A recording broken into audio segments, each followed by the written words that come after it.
말씀 앞에서 경외함으로 주께 홀로 섭니다. 생명의 말씀 읽고 순종해 주를 예배합니다. 사랑하는 교우 여러분, 또 하루가 우리에게 주어졌습니다. 오늘도 우리 하나님이 살아계시고 또 하나님을 믿는 우리의 믿음이 그 하나님과 만나서 아름답고 놀라운 그런 삶의 일들을 이루어낼 줄 믿습니다. 하루 한 장 말씀과 함께 함께 2020년 4월 28일 화요일, 오늘은 신명기 3장의 말씀입니다. 먼저 사도신경으로 우리들의 신앙을 하나님 앞에 고백하겠습니다.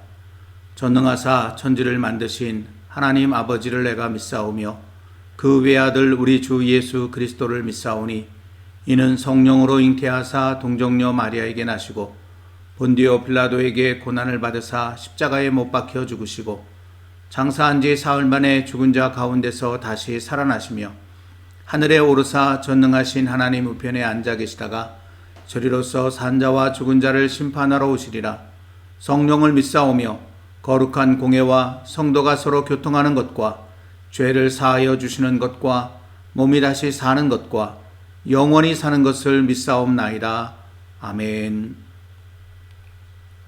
오늘의 말씀 신명기 3장 1절부터 29절까지의 말씀을 한 절씩 번갈아 가면서 읽겠습니다.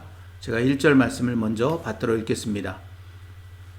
우리가 돌이켜 바산으로 올라가매 바산 왕 옥이 그의 모든 백성을 거느리고 나와서 우리를 대적하여 에드레이에서 싸우고자 하는지라. 여호와께서 내게 이르시되 그를 두려워하지 말라. 내가 그와 그의 모든 백성과 그의 땅을 내 손에 넘겼으니 내가 헤스본에 거주하던 아모리 족속의 왕 시온에게 행한 것과 같이 그에게도 행할 것이니라 하시고, 우리 하나님 여호와께서 바산 왕 옥과 그의 모든 백성을 우리 손에 넘기심에 우리가 그들을 쳐서 한 사람도 남기지 아니하였느니라. 그때에 우리가 그들에게서 빼앗지 아니하는 성읍이 하나도 없이 다 빼앗았는데 그 성읍이 60이니 곧 아르곱 온 지방이요 바산에 있는 옥의 나라이니라.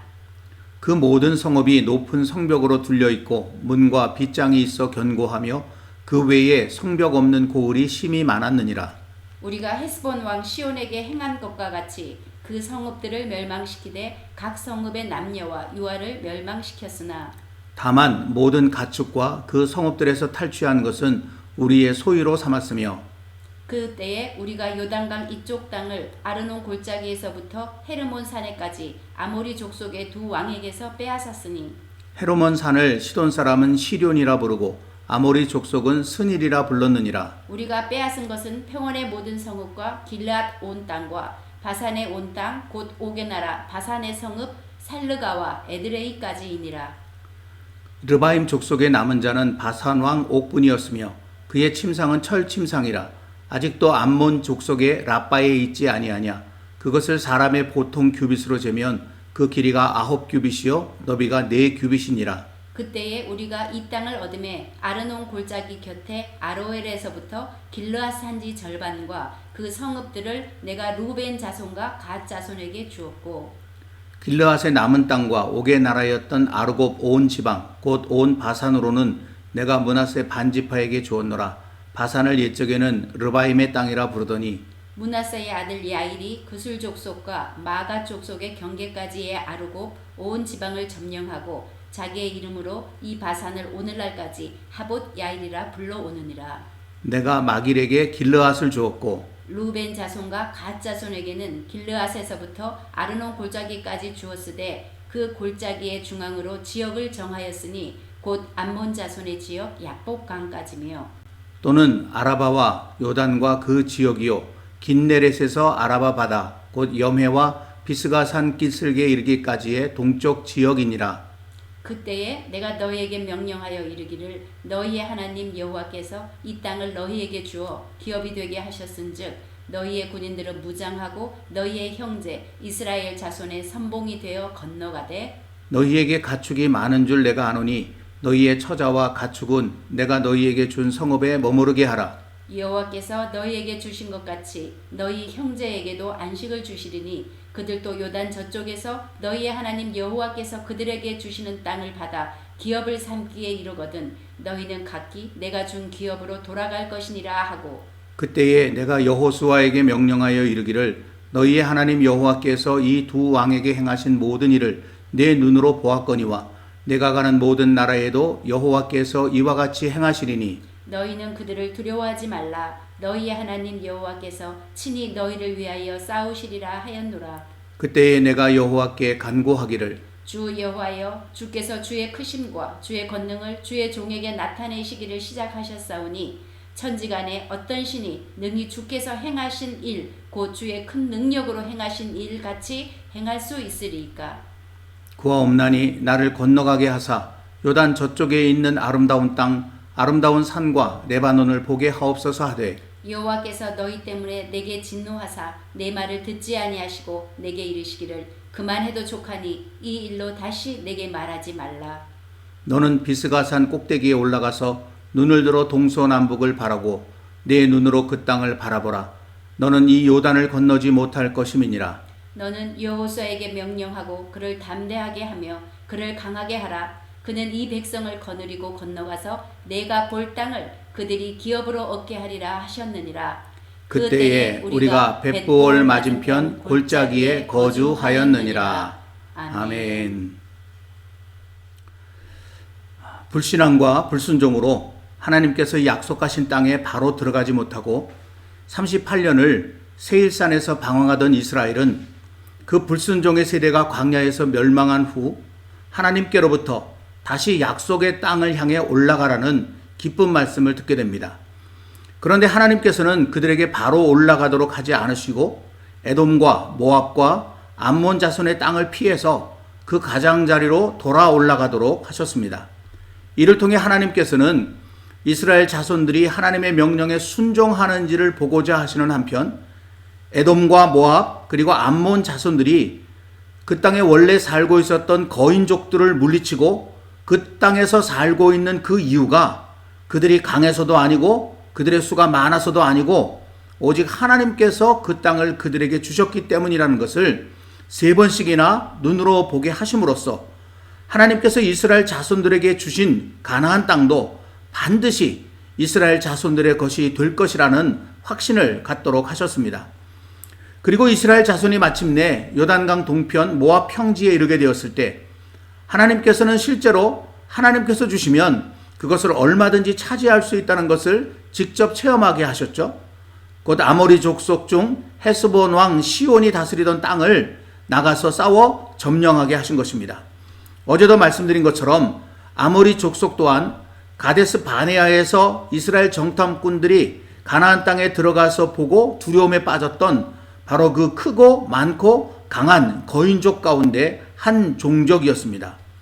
에돔, 모압, 암몬 땅을 거쳐오면서 하나님께서 주시면 아무리 거인들이 살고 있는 땅이라도 얼마든지 우리 것이 될 수 있다라고 하는 것을 보았던 이스라엘 자손들은 믿음을 가지고 나가서 헤스본 왕 시온과 싸웠습니다.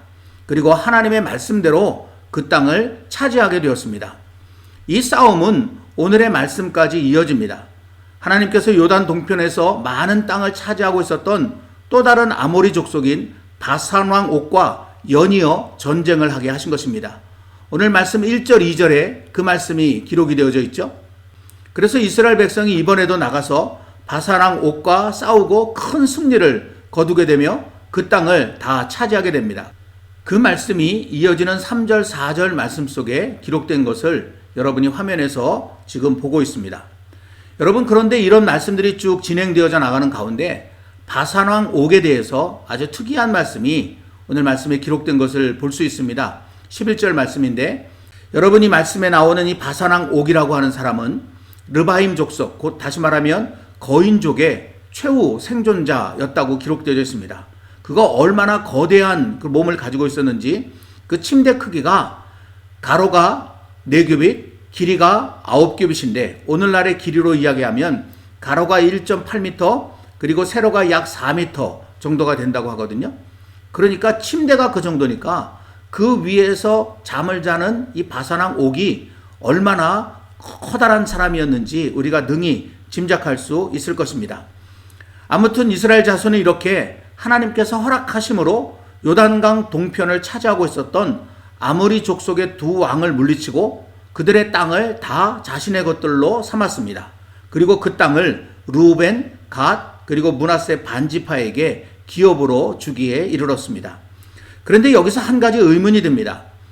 이미 우리는 민수기 34장을 통해 지금 여기서 언급되고 있는 요단강 동편 땅이 하나님께서 약속하신 가나안 땅의 경계에 들어가지 않는다라고 하는 것을 알고 있습니다. 그러니까 진짜 정복 전쟁은 아직 시작되지 않은 것이고 요단강을 건너가서야 비로소 진짜 정복 전쟁이 시작되는 것이죠. 그런데 한 번은 몰라도 두 번씩이나 그것도 상대하기 너무 버거운 이 아모리 족속과 이곳에서 전쟁을 하는 것은 시작도 하기 전에 힘을 다 빼는 일이 아닌가 하는 그런 걱정과 염려가 제 마음속에 슬그머니 들게 되었습니다. 하지만 이것은 지극히 모자란 저의 생각일 뿐입니다. 하나님께서 요단 동편의 아모리의 두 왕과 싸움을 하게 하신 것은 단순히 체험이나 훈련의 목적만 있는 것은 아닙니다. 비록 아모리의 두 왕이 지금 요단 동편에 자리 잡고 있긴 하지만 그들은 하나님께서 모세를 부르실 때부터 쫓아내시기로 작정하셨던 그런 부족이었습니다. 출애굽기 3장 8절 말씀, 내가 내려가서 그들을 애굽인의 손에서 건져내고 그들을 그 땅에서 인도하여 아름답고 광대한 땅, 젖과 꿀이 흐르는 땅, 곧 가나안 족속, 헷 족속, 아모리 족속, 브리스 족속, 히비 족속, 여부스 족속의 지방에 데려가려 하노라. 하나님께서 모세에게 지금 애굽에서 노예 생활하고 있는 당신의 백성들을 구해내서 이 땅에 데려가시려고 하셨다고 하셨는데 거기에 아모리 족속이 살고 있다라는 말씀을 이미 하셨어요. 그러니까 이 족속들을 몰아내야 그 땅이 하나님의 백성인 이스라엘이 차지하게 되는 거거든요. 여러분, 제가 화면에 지도를 하나 보여드릴 텐데 이 지도에 여러분이 보시기에 왼쪽 편에 사해와 그리고 갈릴리, 요단강 거기서 왼쪽 편에 지금 가나안이라고 되어 있는 곳이 있고요. 거기에 동그라미로 거기에 살고 있었던 원래 부족들이 어느 위치에 살고 있는지가 쭉 표시되어 있거든요. 그 중에 여기 아모리 족속이라고 하는 족속이 이 가나안 지역의 좀 아래쪽에 거기를 자리 잡고 있었던 그런 족속이죠. 근데 어제도 말씀드린 것처럼 이들 가운데 일부가 요단강을 건너가서 그 건너편 땅들을 차지하게 되고 거기에 헤스본을 중심으로 해서 그렇게 시온이 다스리는 땅과 그리고 위쪽에 바산을 중심으로 해서 옥이 다스리는 그런 땅으로 이렇게 나누어지게 그렇게 된 거죠. 그러니까 아모리 족속은 가나안 땅에도 있었고 그리고 이 요단강 동편 땅에도 존재하고 있었던 것을 볼 수가 있다라고 하는 것이죠. 그러니까 하나님께서 이들이 아모리 족속이기 때문에 이들과 전쟁을 하게 하신 것이고 그리고 한 번도 아니고 두 번씩이나 이들을 이 땅에서 몰아내신 거거든요. 왜냐하면 하나님이 본래 약속하신 그런 약속 속에 들어있는 족속이었기 때문에 그렇다라는 것이죠. 이를 통해서 하나님께서는 모세로 하여금 그에게 하신 약속이 비록 일부이긴 하지만 이루어져 가는 것을 몸소 체험할 수 있도록 하셨습니다. 그리고 이스라엘 자손들에게는 하나님께서 약속하신 바를 이제 이루기 시작하셨다라는 그런 사인을 이 전쟁을 통해서 보여주신 것입니다. 그래서 이 모든 전쟁이 끝이 난 다음에 모세는 여호수아에게 이렇게 이야기를 했었거든요. 신명기 3장 21절 22절입니다. 여러분, 이 말씀에서 모세는 여호수아에게 지금 이 아모리 족속, 본래 하나님께서 약속하셨던 이 아모리 족속이 너희 앞에서 무너지는 것을 보지 않았느냐. 그렇기 때문에 요단강을 건너가 거기에 살고 있는 그 부족들이 아무리 강해도 그들도 이들처럼 반드시 무너질 테니 두려워하지 말고 하나님과 함께 이 일을 감당하라고 그렇게 여호수아에게 용기를 불어 넣었던 것입니다. 이제 이런 여러 가지 말씀들을 통해서 우리는 어제 우리가 함께 묵상했던 것처럼 하나님께서 허락하시면 반드시 얻게 된다. 그러므로 하나님의 허락을 구하는 일이 가장 중요하다라고 하는 영적 교훈을 다시금 되새기게 됩니다. 그러나 오늘 말씀을 통해 여러분과 함께 나누길 원하는 것은 따로 있습니다. 이 모든 일 뒤에 오늘 말씀 23절부터 기록되어져 있는 모세의 고백입니다. 이미 말씀드린 것처럼 지금 모세는 지난날의 역사 이야기를 통해서 요단강을 건너 약속의 땅으로 들어가기 직전에 있는 이스라엘 자손들에게 생생한 교훈을 전하고 있는 중입니다. 그런데 난데없이 이 뒷부분에서 모세는 개인적인 이야기를 언급하고 있습니다. 그것도 자신의 가장 아픈 개인의 실패 이야기를 지금 이스라엘 백성들 앞에서 하고 있습니다. 그때로부터 대략 10개월 전쯤 아직 이스라엘 백성이 광야를 방황하고 있을 때 신광야 무리바에서 물이 없어 고통을 당했던 적이 있습니다. 이때도 이스라엘 백성들은 그들의 마음에 악한 것들을 버리지 못하고 또다시 하나님 앞에 원망하고 불평을 늘어놓았습니다. 하지만 하나님께서는 그들을 책망하지 않으시고 불쌍히 여기시면서 모세와 아론에게 반석을 명하여 물을 내서 백성들로 마시게 하라 라고 그렇게 말씀하셨습니다. 바로 거기서 그 일이 일어났습니다. 그동안 온유하게 모든 것을 참으며 지내왔던 모세가 그 순간 한꺼번에 자제력을 잃고 말았습니다. 그래서 해서는 안 될 말과 행동을 하게 되었죠. 그 이야기가 민수기 20장에 기록되어 있는데 그 중에 10절과 11절 말씀에 보면 모세와 아론이 회중을 그 반석 앞에 모으고 모세가 그들에게 이르되 반역한 너희여 들으라. 우리가 너희를 위하여 이 반석에서 물을 내려 하고 모세가 그의 손을 들어 그의 지팡이로 반석을 2번 치니 물이 많이 솟아나오므로 회중과 그들의 짐승이 마시니라 라는 말씀이 있습니다. 자신이 하나님의 종이라는 사실을 망각하고 스스로 하나님인 양 말하고 하나님께서 시키지도 않은 행동을 모세는 하게 된 것입니다. 이 일로 하나님께서는 모세와 아론에게 무서운 징벌을 내리십니다. 민수기 20장 12절 말씀입니다. 여호와께서 모세와 아론에게 이르시되 너희가 나를 믿지 아니하고 이스라엘 자손의 목전에서 내 거룩함을 나타내지 아니한 고로 너희는 이 회중을 내가 그들에게 준 땅으로 인도하여 드리지 못하리라 하시니라. 여러분, 모세에게 이보다 더 큰 벌은 없었습니다. 이보다 더 큰 비극은 없었습니다. 하지만 당시에는 자신이 저지른 죄가 얼마나 크고 무서운가를 잘 알고 있었기 때문에 아무 말 없이 하나님의 이 벌을 받아들일 수밖에 없었습니다. 그리고 그로부터 약 10개월 후 드디어 모세와 이스라엘 자손은 광야에서의 방황을 끝내고 꿈에도 그리던 약속의 땅을 향해 가까이 올라갔습니다. 그리고 마침내 그 약속의 땅이 바라다 보이는 요단강 동편 모압 평지에까지 이르게 되었습니다. 그리고 요단강 동편의 아모리 족속의 땅을 점령함으로써 하나님께서 모세를 부르시며 약속하신 일이 시작되는 것을 보게 하셨습니다. 그 순간 모세의 마음은 요동쳤습니다. 드디어 시작되는구나. 드디어 하나님께서 약속하신 땅을 차지하게 되는구나. 이런 마음이 가슴에서부터 용솟음치기 시작하였습니다. 그 말씀이 오늘 말씀 24절에 이렇게 기록되어 있는데 주 여호와여 주께서 주의 크심과 주의 권능을 주의 종에게 나타내시기를 시작하였사오니 천지간에 어떤 신이 능히 주께서 행하신 일 곧 주의 큰 능력으로 행하신 일 같이 행할 수 있으리이까. 모세의 가슴은 드디어 일이 시작되는구나 라고 하는 그런 엄청난 감동이 밀려들게 되었죠.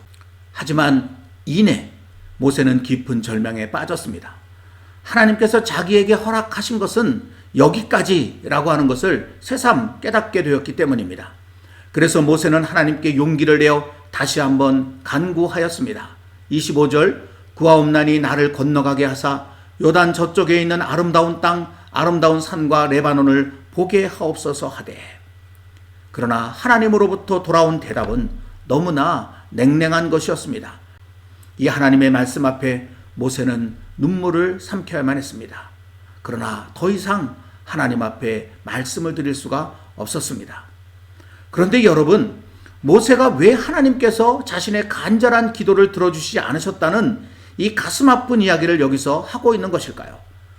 그것은 내가 그토록 간절히 밟아보고 싶었으나 하나님께서 허락하지 않으시기에 들어갈 수 없는 그 땅을 너희에게는 허락해 주셨으니 너희는 참으로 복받은 백성들이다. 그러니 그 하나님을 버리지 말고 끝까지 잘 순종하여 마침내 그 땅을 너희의 것으로 만들어야 한다. 지금 모세는 눈물을 삼키면서 자신의 그 아픔과 그리고 하나님께서 자신의 기도를 들어주시지 아니하시는 그 안타까운 일을 오히려 승화를 시켜서 그 앞에 있는 이스라엘 백성들에게 용기를 주고 힘을 주고 믿음을 주는 그런 일로 삼아가고 있다고 하는 것입니다. 여러분, 모세의 이런 마음은 그가 마지막으로 남긴 축복의 말에 고스란히 나타나 있습니다. 신명기 33장 39절입니다. 이스라엘이여 너는 행복한 사람이로다. 여호와의 구원을 너같이 얻은 백성이 누구냐? 그는 너를 돕는 방패시요 내 영광의 칼이시로다. 내 대적이 내게 복종하리니 내가 그들의 높은 것을 밟으리로다. 아멘. 내가 그토록 꿈에 그리며 바라던 저 땅, 그러나 하나님이 내게는 허락해 주시지 않았는데 너희에게는 허락해 주셨으니 그 하나님을 믿고 따르는 너희야말로 세상에서 가장 행복한 사람이라고 하는 모세의 간절한 마음이 담겨있는 말씀이라고 할 수 있습니다. 사랑하는 성도 여러분, 모세는 이렇게 자신의 실패와 연약함조차도 하나님의 거룩한 뜻을 이루는 일로 승화시켰던 참으로 위대한 하나님의 사람이었습니다. 그리고 우리는 이런 모세의 모습을 신약 성경에서도 발견하게 됩니다. 바로 사도 바울을 통해서입니다. 고린도후서 12장 7절 9절 말씀입니다. 여러 계시를 받은 것이 지극히 크므로 너무 자만하지 않게 하시려고 내 육체에 가시 곧 사탄의 사자를 주셨으니 이는 나를 쳐서 너무 자만하지 않게 하려 하심이라. 이것이 내게서 떠나가게 하기 위하여 내가 3번 주께 간구하였더니 나에게 이르시기를 내 은혜가 내게 족하도다. 이는 내 능력이 약한 데서 온전하여짐이라 하신지라. 그러므로 도리어 크게 기뻐함으로 나의 여러 약한 것들에 대하여 자랑하리니 이는 그리스도의 능력이 내게 머물게 하려 함이라. 사도 바울 역시 자신의 약함을 숨기지 않았습니다. 오히려 그 약함을 하나님을 자랑하는 통로로 승화시켰습니다. 우리도 모세와 같은 사도 바울과 같은 마음이 있어야 합니다.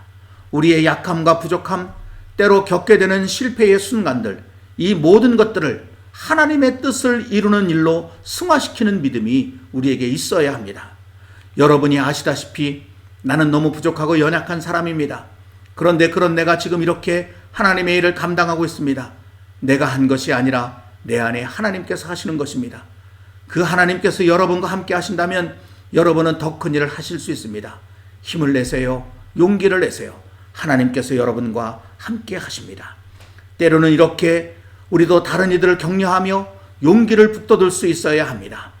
내가 너무 부족하고 연약해서 하나님의 뜻을 제대로 따르지 못해 지금 이런 아픔을 겪고 있습니다. 그러니 저를 보고 여러분은 하나님 앞에서 제발 그렇게 살아가지 마세요. 우리의 실패와 우리의 아픔으로 내 자신뿐만 아니라 모든 사람에게 새로운 믿음으로 하나님 앞에 설 수 있도록 우리의 아픔까지도 우리의 실패까지도 믿음으로 승화시키는 모습이 우리에게 있어야 한다는 것입니다. 바라기는 저와 여러분 우리 모두 우리의 연약함과 부족함 그리고 때때로 겪게 되는 실패까지도 담담히 받아들이며 오히려 그것을 하나님의 더 큰 일을 이루는 통로로 승화시키는 삶을 살아갈 수 있게 되길 우리 주님의 이름으로 간절히 기원합니다. 오늘은 주님 손잡고 일어서세요. 함께 찬송하도록 하겠습니다.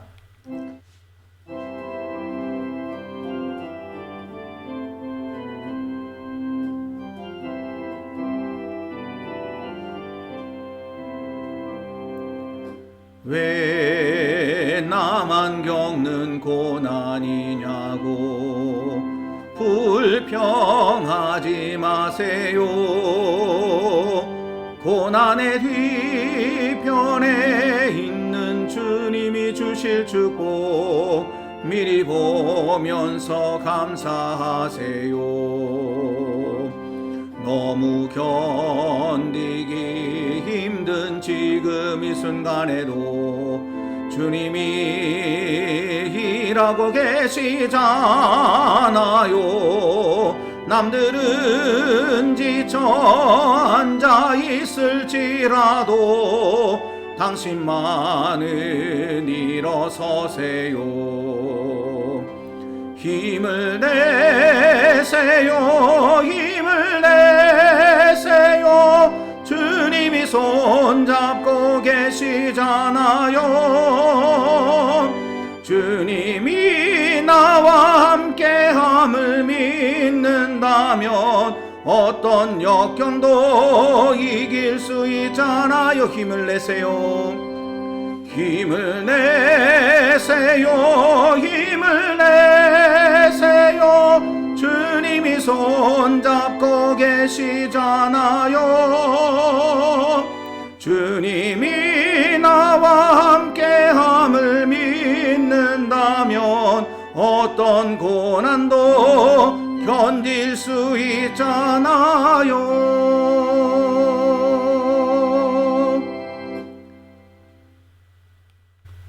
함께 기도하겠습니다.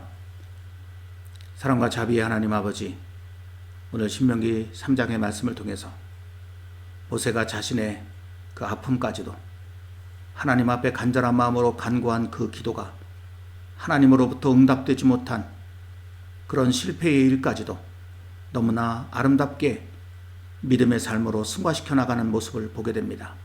자신의 실패를 통해서, 자신의 아픔을 통해서 오히려 그 앞에 있는 이스라엘 자손들이 얼마나 하나님의 복을 받은 백성인가를 그렇게 일깨워지면서 힘을 내도록, 용기를 갖도록 그렇게 하는 모세의 이 모습이 너무나 아름답습니다. 또 신약성경의 사도 바울이 자신의 육체의 가시까지도, 그 연약함까지도 승화시켜서 오히려 하나님을 자랑하는 그런 도구로 삼아간 그 모습도 저희들이 기억합니다. 주님, 저희도 이 모습, 이 믿음 갖고 살아가게 하여 주옵소서. 우리의 부족함, 우리의 연약함을, 때로는 하나님 앞에서 그렇게 삶을 살아가면서 겪게 되는 그런 실패까지도 더 아름답고 더 놀라운 믿음으로 승화시키는 우리가 될 수 있도록 도와주시고, 나 자신뿐만 아니라 우리의 부족함과 연약함과 실패를 통해서 다른 사람을 오히려 더 복되게 세워가는 그런 역할도 감당하는 우리 모두 되게 해 주옵소서. 예수님의 이름으로 간절히 기도하옵나이다. 아멘. 여러분, 계속해서 찬양이 나가는 동안에 말씀을 붙잡고 더 깊은 기도의 시간을 갖게 되길 소망합니다.